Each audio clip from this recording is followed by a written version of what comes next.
Hi friends, हम आज से डिस्कशन करेंगे इंसॉल्वेंसी एंड बैंक्रप्सी कोड 2016 पर, जिसे हम साधारण शब्दों में कहें कि यदि कोई व्यक्ति किसी को उधार पैसे देता है, अमाउंट देता है अथवा गुड्स एंड सर्विसेज उधारी पर देता है और उस उधारी पर देने के बाद यदि वह पैसा प्राप्त नहीं होता है, रीपेमेंट नहीं मिलता है, तो क्या क्या भारतीय कानून के अंदर उसके पास ऑप्शन अवेलेबल हैं और वह किस तरीके से उसका अपने पैसे को वापस वसूल सकता है अथवा वी कैन से कि वह पैसा कैसे ले सकता है।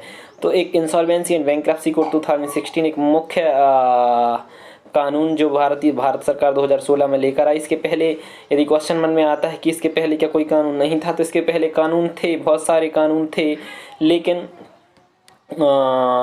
या तो वो सभी असमर्थ थे अथवा उनसे एक टाइम बाउंड प्रोसेस नहीं था अथवा उसमें काफ़ी समय लगता था, जिसके बहुत सारे दुष्परिणाम होते थे। तो भारत सरकार उन सभी कानूनों को कंसोलिडेट करके कंबाइंड करके एक नया कानून लेकर आई, जिसको हम इंसॉल्वेंसी एंड बैंक्रप्सी के नाम से जानते हैं।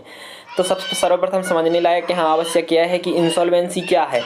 तो इंसॉल्वेंसी क्या है, तो इंसॉल्वेंसी को समझने के लिए इंसॉल्वेंसी एक ऐसी सिचुएशन है, एक ऐसी परिस्थिति है जहां एक व्यक्ति पैसा लेने के बाद अथवा जब वह उधारी लेता है तो उधारी लेने के बाद अथवा गुड्स एंड सर्विसेज को लेता है तो गुड्स एंड सर्विसेज को परचेज करने के बाद वह अनएबल टू पे डेप्ट होता है। That means if any person, individual, organisation, company और firm, LLP, we can say any what ever, so if he can no longer meets his financial obligation to it's financial lender, that means the insolvency. That means we can say कि यदि goods and services या पैसा लेने के बाद वह unable to पे डेप्ट होता है, अपनी ऑब्लिगेशन को फुलफिल करने में, ऑब्लिगेशन को पूरा करने में असमर्थ होता है, तो ऐसी परिस्थिति को इंसॉल्वेंसी कहा जाता है।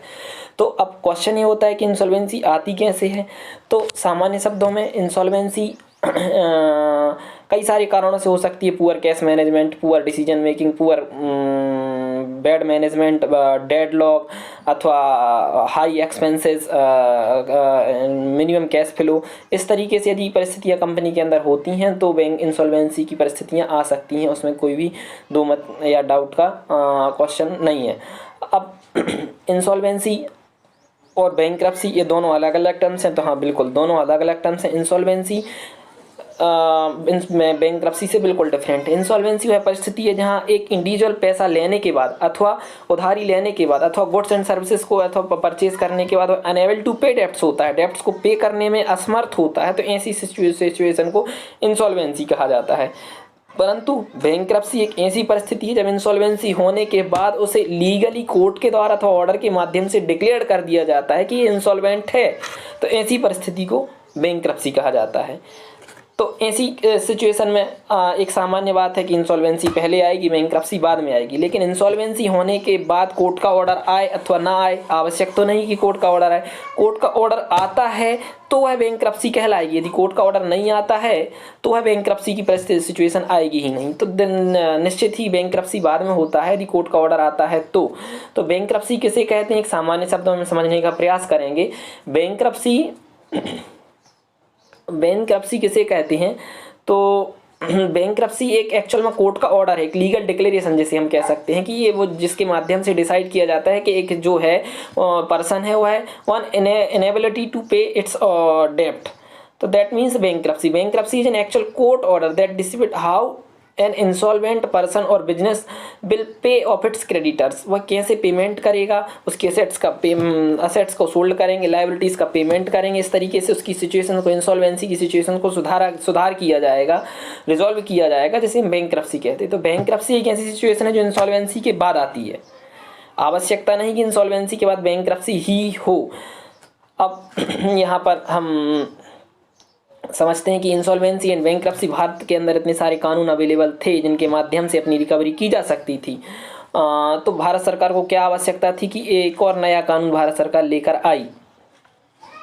तो यहाँ पर फॉर एग्जांपल कंपनीज एक्ट 1956 था, उसके बाद में उसको रिपील करके कंपनीज एक्ट 2013 लेके आए। Then securitisation reconstruction of financial assets and enforcement of security interest act 2002 था, जिसे हम सरफासी एक्ट के नाम से जानते हैं। उसके बाद में सिक्का भी एक अवेलेबल था 1985 में जो भारत सरकार लेके आई। देन छोटे छोटे से और भी कानून अवेलेबल थे जो अंग्रेजों के ज़माने से चले आ रहे थे, जिन्हें यदि हम नाम बोलेंगे तो प्रेसिडेंसी टाउनशिप इंसॉल्वेंसी एक्ट 1909 बोलेंगे, प्रेसिडेंशियल इंसॉल्वेंसी एक्ट 1920 बोलेंगे जो 1920 में भारत सरकार लेके आई। तो इतने सारे कानून अवेलेबल थे, फिर भी एक नया कानून लेकर आने की क्या आवश्यकता थी। तो इसके पहले में इसके बैकग्राउंड में जाना पड़ेगा, क्योंकि ये बहुत सारे छोटे छोटे टुकड़ों में कानून अवेलेबल हैं। तो किस कानून के अंतर्गत जाएं, अंदर जाएं कि किस कानून के अंदर केस फाइल करें, कौन सा कानून सुटेबल होगा जिसके माध्यम से हमारी रिकवरी हो सके। तो व्यक्ति बड़ा कंफ्यूज रहता था, और उससे कितना टाइम लगेगा, कितनी उसकी कॉस्ट होगी, और मुख्य इंपॉर्टेंट यहाँ पर टाइम, क्योंकि टाइम वैल्यू ऑफ मनी बड़ा इंपॉर्टेंट है। तो इन सारी चीज़ों को ध्यान में रखते हुए इन सबको कंबाइंड करके एक सेपरेट एक सिंगल एक्ट लेकर आए, और इसमें सब सारे प्रोविजन को कंसोलिडेट किया गया, जैसे हम इंसॉल्वेंसी एंड बैंक्रप्सी कोड के माध्यम से जानते हैं। इसमें जो मेन ऑब्जेक्ट इसके बैकग्राउंड में रखा गया है कि इसकी क्या आवश्यकता है, इसका मेन ऑब्जेक्ट क्या होना चाहिए। तो इसका main object maximisation of value. NCLT क्या होता है हम एक सेपरेट लेक्चर में समझेंगे। तो एनसीएलटी जब ऑर्डर पास करता है तो उसका मेन ऑब्जेक्ट ये होता है कि टाइम मैक्सिमाइजेशन ऑफ वैल्यू, किस तरीके से उस डेटर की जिसने बोरो किया है अथवा उसने गुड्स एंड सर्विसेज उधारी पर लिया, उसकी वैल्यू किस तरीके से मैक्सिमाइज हो। उसके साथ एक्सप्लॉयटेशन नहीं होना चाहिए, उसके साथ उसका वैल्यू कम नहीं होनी चाहिए। तो इस तरीके से उसकी इंसॉल्वेंसी को रिजॉल्व किया जाए कि उसकी वैल्यू भी कम ना हो और इंसॉल्वेंसी भी रिजॉल्व हो जाए। तो इस चीज़ को ध्यान में रखा गया ऐसे एक्ट को लाते समय। दूसरा यहाँ पर टाइम बाउंड रेजोल्यूशंस रखा गया कि भाई पहले कंपनीज एक्ट में हमने देखा होगा इंसॉल्वेंसी के बाइंडिंग अप के अथवा रिकवरी के लिए केस फाइल होते हैं तो 1 साल में तो कुछ होता नहीं है, वहाँ पे 3 साल 4 साल 5 साल और यहाँ तक 10 साल तक वह पे केस खिंच जाते हैं। तो तब तक क्या होता है, उसके नेगेटिव कंसिक्वेंस आने लगते हैं। या तो जो लेंडर होता है जो एक तो उधारी देता है, दूसरा या तो गुड्स एंड सर्विस उधारी पर देता है, देने के बाद बेचारा वह डूबने लगता है, वह खुद बैंकक्रप्ट होने लगता है। तो उसको भी पूरा एक सर्कल होता है इकोनॉमी के अंदर, तो पूरा सर्कल अफेक्टेड ना हो इसलिए एक टाइम बाउंड रेजोल्यूशंस की आवश्यकता थी। तो टाइम बाउंड प्रोसेस को ध्यान में रखते हुए इसको लाए और यहाँ पर डिसाइड किया गया कि भाई 180 डेज के अंदर टाइम इंसॉल्वेंसी रिजॉल्व हो जाना चाहिए। जिसने पैसा दिया है, उधारी दी है, उसको 180 दिन के अंदर मैक्सिमम यदि केस फाइल हुआ है, केस एक्सेप्ट होने के अंदर 180 दिन के अंदर और पेमेंट रिकवरी हो जानी चाहिए। अथवा यदि कमेटी ऑफ क्रेडिटर का यहाँ पर एक कंसेप्ट है, एक जो पैसे देते हैं वो क्रेडिटर होते हैं, उनकी एक कमेटी बनती है। जैसे ही एक केस फाइल होता है तो क्रेडिटर की एक कमेटी होती है, यदि अपनी मेजोरिटी से एक स्पेसिफिक मेजोरिटी एक्ट के अंदर बताई, जो हम आगे सेक्शन वाइज जब हम पूरा इंसॉल्वेंसी एक्ट लेंगे तो उसके अंदर आएगा, तो स्पेसिफिक मेजोरिटी से यदि वह कमेटी उस टाइम एक्सटेंशन को अप्रूव करती तो 90 डेज से वह प्रोसेस को एक्सटेंड किया जा सकता है, जिससे वह 180 दिन की जगह पर 270 दिन का वहाँ पर टाइम हो जाता है। या स्मॉल कंपनी के केस में यहाँ एक्सटेंशन का 45 दिन का टाइम रखा गया है। तो इस तरीके से 270 के दिन के अंदर ये प्रोसेस कंप्लीट हो जानी चाहिए मैक्सिमम। हालांकि अभी इंसॉल्वेंसी अमेंडमेंट एक्ट 2019 आया, उसमें 270 की जगह 330 दिन का टाइम कर दिया कि मैक्सिमम 330 दिन इंसॉल्वेंसी रिजोल्यूशन के लिए टाइम होगा। इतने दिन में यह इंसॉल्वेंसी रिजोल्व हो ही जानी चाहिए। हालांकि वह भी एक दुर्भाग्यपूर्ण वी कैन से कि हम कहेंगे कि सुप्रीम कोर्ट ने अभी ऐसा स्टील का जो जजमेंट दिया उसमें कह दिया कि 300 दिन भी मैंडेटरी नहीं है, ये एनसीएलटी पर डिपेंड करता है कि और कि उसको कितना टाइम लेना है। फिर भी ये 330 दिन यहाँ पर एक्ट के माध्यम से यहाँ पर बताया गया है। तो एक टाइम बाउंड प्रोसेस है कि भाई मैक्सिमम 330 दिन में तो पेमेंट रीपेमेंट मिल ही जाएगा। तो यहाँ पर दूसरा मेन ऑब्जेक्ट, इसके बाद मेन ऑब्जेक्ट क्या था एक्ट को बनाने का, तो प्रमोट एंटरप्रेन्योरशिप, बिजनेस को प्रमोट करना। किसी भी तरीके से डेटर अथवा किसी भी तरीके से क्रेडिटर ज़्यादा अफेक्टेड नहीं होना चाहिए और बिजनेस लाइन पर ही रहना चाहिए। Then alteration of priority of payment of government dues.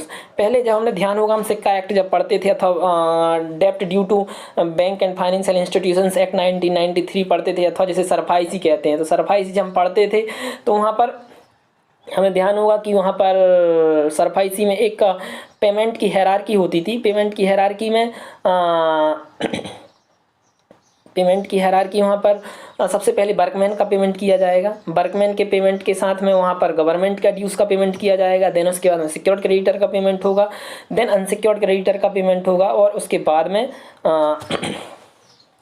Unsecured creditor का पेमेंट किया जाएगा। तो इस हायरार्की को यहाँ चेंज कर इसके अंदर सेक्शन 53 यहाँ पर रखा गया कि पेमेंट की हायरार्की जो होगी गवर्नमेंट का ड्यू लास्ट में मिलेगा। इसके बहुत सारे कारण थे जो बहुत अच्छा किया कि गवर्नमेंट के ड्यूज़ का पेमेंट बाद में किया जाएगा। सबसे पहले यहाँ पर इंसॉल्वेंसी रिजोल्यूशन प्रोसेस कॉस्ट का पेमेंट किया जाएगा। ये क्या होती है? IRP cost. तो ये हम आगे समझेंगे। IRP इंसॉल्वेंसी रिजोल्यूशन प्रोसेस में जो प्रोफेशनल इन्वॉल्व होते हैं अथवा जो NCLT की कॉस्ट होती है अथवा जो other out of pocket expenses होते हैं उस कॉस्ट का पेमेंट सर्वप्रथम किया जाएगा।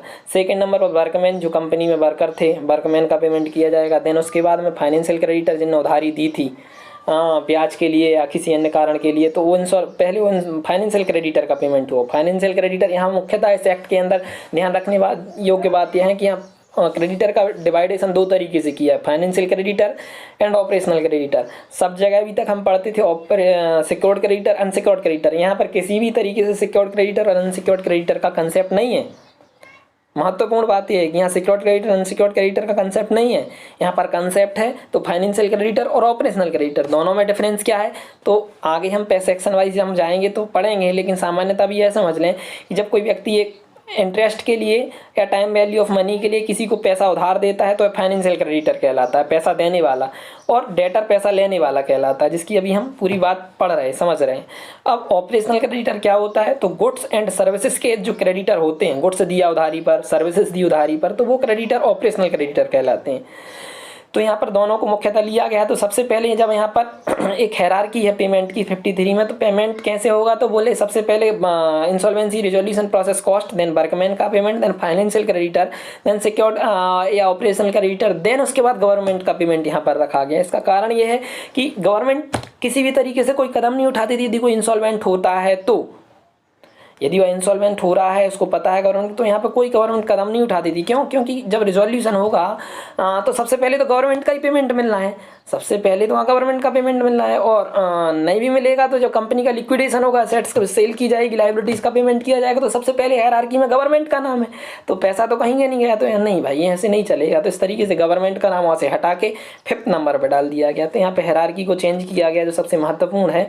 एंड यहाँ पे एक इंसॉल्वेंसी एंड बैंक्रप्सी बोर्ड का गठन किया, जैसे IBBI बोलते हैं, insolvency and bankruptcy board of India का गठन किया, जो सारी एक्ट को, रूल्स को, रेगुलेशंस को, प्रोसेस को, इंसॉल्वेंसी प्रोफेशनल्स को, कोर्ट को, NCLTs को, इन सब को रेगुलेट करने वाला एक बोर्ड बनाया गया भारत सरकार की तरफ, जैसे IBBI बोर्ड बोलते हैं। सारे इसके फीचर हैं और ये सारे एक्ट को कंसोलिडेट करके एक एक्ट लेकर आए इसको। तो इस तरीके से इसके मुख्य फीचर क्या है, तो मुख्य फीचर को डिस्कशन करेंगे हम। तो इंसॉल्वेंसी, सबसे मुख्य उद्देश्य यहाँ पर इंसॉल्वेंसी रिजोल्यूशन, किस तरीके से इंसॉल्वेंसी जो आई है वह कैसे रिजॉल्व हो, हम इसमें आगे डिस्कशन करें कि मुख्य केस क्या हैं, कितने इंसॉल्वेंसी अभी तक केस फाइल हुए हैं, कितनी इंसॉल्वेंसी में अभी तक रिजॉल्व हो गए हैं, कितनी रिकवरी हुई, वो हम आगे सभी लेंगे। लेकिन उससे समझने के पहले इसके मुख्य फीचर इंसॉल्वेंसी रिजोल्यूशन की, किस तरीके से उसकी इंसॉल्वेंसी रिजॉल्व हो।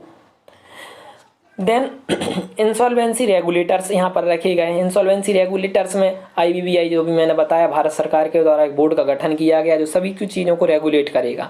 देन इंसॉल्वेंसी प्रोफेशनल्स क्या होते हैं, इंसॉल्वेंसी प्रोफेशनल्स यहाँ पर मुख्य धारा में होते हैं, जैसे IRP कहते हैं। जब कोई केस फाइल करता है, NCLT क्या होता है एक डिफरेंट सेशन में लेंगे। NCLT एक ट्रिब्यूनल है जो भारत सरकार के द्वारा जगह जगह पर प्रदेश में मिनिमम 1, कहीं 2 भी बनाए हैं। तो एक हाई कोर्ट के जो इक्वल पावर रखते हैं कंपनी के केस में और कंपनी के सारे केसों को डील करते हैं, तो उसे NCLT कहते हैं, जिसे नेशनल कंपनी लॉ ट्राइब्यूनल कहा जाता है। तो वहाँ पर केस फाइल करने के लिए एक बंदे का नाम सजेस्ट करना रहता है पिटीशन में, एप्लीकेशन में, कि कौन बंदे केस को अपीयर करेगा, कौन रिप्रेजेंट करेगा, उसे IRP कहते हैं। जैसे insolvency resolution interim resolution professional के नाम से भी जाना जाता है, interim resolution professional. Then resolution professional भी होते हैं। अब फाइनली केस एक्सेप्ट हो जाता है NCLT में, तो वही IRP RP बन जाता है, तो नया पर्सन भी RP बन सकता है। तो इस तरीके से प्रोफेशनल्स होते हैं, अपनी फीस लेते हैं और यहाँ पर क्रेडिटर के लिए काम करते हैं। देन एक इन्फॉर्मेशन यूटिलिटी है, इन्फॉर्मेशन, सारी इन्फॉर्मेशन, उसने कितना अमाउंट लिया है, कितना पेमेंट कर दिया है, कितना आज भी डिफ़ॉल्ट में है, कितना ड्यू है, ये सारी इन्फॉर्मेशन के लिए गवर्नमेंट के द्वारा एक रिपोजिटरी बनाया गया, एक डेटाबेस बनाया गया जहाँ सारा डेटा होगा। वहाँ से एक सर्टिफिकेट लेना है, वो NCLT में देना है कि देखो भैया इसमें लिखा है इतना पेमेंट आज तक हमने कर दिया है, इतना टोटल उधार लिया था, इतना आज तक ड्यू है जो अभी तक पेमेंट नहीं किया है। तो इस तरीके की इन्फॉर्मेशन यूटिलिटी का ये कंसेप्ट इसके अंदर लेके आया जो अभी तक नहीं था। Then insolvency and bankruptcy adjudicator, वो सबसे महत्वपूर्ण है। कौन एडजुडिकेट करेगा, किसके सामने केस अपीयर हो करेगा, कौन केस को डील करेगा, तो ऐसे ट्रिब्यूनल बनाए गए। जैसे कंपनी और एलएलपी के केस में तो एनसीएलटी के नाम से इसे जाना जाता है, नेशनल कंपनी लॉ ट्राइब्यूनल। लेकिन यदि वही केस यदि उधारी किसी इंडिविजुअल ने ली है, यदि पार्टनरशिप फर्म में ली है, तो वह कौन डील करेगा, तो फिर वहाँ पर डीआरटी का कंसेप्ट रखा, डेब्ट रिकवरी ट्रिब्यूनल, जो पहले होते थे वही DRT insolvency and partnership firm के केसेस में अथॉरिटी होंगे और उन्हीं के सामने केस का एडजुडिकेशन होगा। आईआरपी और आरपी वहाँ पर रिप्रेजेंट करेंगे डेटर के लिए। तो इस तरीके से यह पूरा स्ट्रक्चर था इंसॉल्वेंसी एक्ट के अंतर्गत। बेसिक चीज़ हम समझ लेते हैं कि एक्ट कब आया। तो यह एक्ट नहीं है, सबसे पहले ये कोड है, ये समझने वाली बात है। दोनों में डिफरेंस है कि हम सेपरेट सेशन में ले सकते हैं। सामान्यतः हम समझ लेते हैं कि एक्ट और कोड में क्या अंतर है। विभिन्न एक्टों को कंसोलिडेट करके जब सारे प्रोविजन को एक जगह डाला जाता है तो उसे कोड कहते हैं। जैसे वेजेस कोड आया लास्ट मंथ में, वहाँ पर minimum wages act, equal remuneration और बहुत सारे वेजेस से रिलेटेड एक्ट्स को कंसोलिडेट करके वेजेस कोड लेकर आए। ऐसे ही यहाँ पर companies act, SICA act, SARFAESI act, डेब्ट due to bank and financial institutions, then